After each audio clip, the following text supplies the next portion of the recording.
Polis eşkərlər sizi hiç kaçan yadınızdan çıkarman.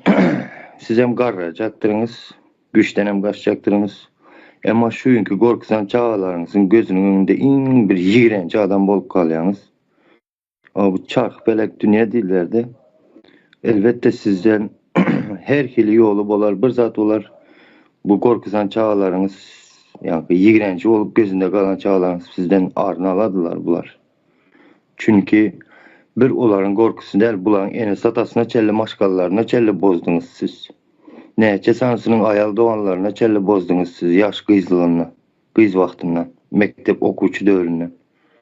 Sizin bu edenlerinize cevapsız bir hasap zat yoktur. Hem zat hasaplaşığı var da, diyecek Oğuz Hanım.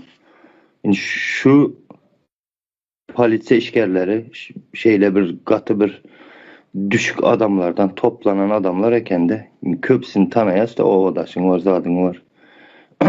Şoların yaşlılığında burnunun sohtasına kızıp yürüyen olanlardı da köpsü. O şolar ne eldeysem eğer yüz yüze düşen vaktiniz sizin neyle adamdığınızı biz biliyese ya, elinize forma giyip yankı rejime hizmet edip yürürsünüz. Bunun zararı elbette size de diyecektir. Haçanaca işleyiniz. Ne açsanız gümünüzü çekip yolunuza yandılar. O korkuzman bizim çağlarımızı korkuzmaya sizin hakkınız yoktur. Bu cenayet ede otursunuz. Timboli bizim alıp veren telefonumuza çağlara qadağançılıq eder yalı. Siz ne mi internetten mi pul tölediniz? İnternete girme deyip qadağançılıq ediniz. Bütün dünya internete girsin, öğrensin, bilim alsın. Yani korkmun çağaları yetişsin deyip alad etseler siz üstüne gidip çağaları korkuyacaksınız.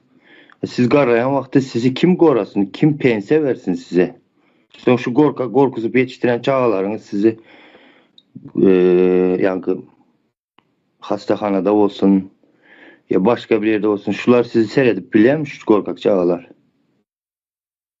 İrde işte sizin gözünüze değecektir bu edenleriniz. Ne eli yol olsa, iyi yol ölen olsa da değecek.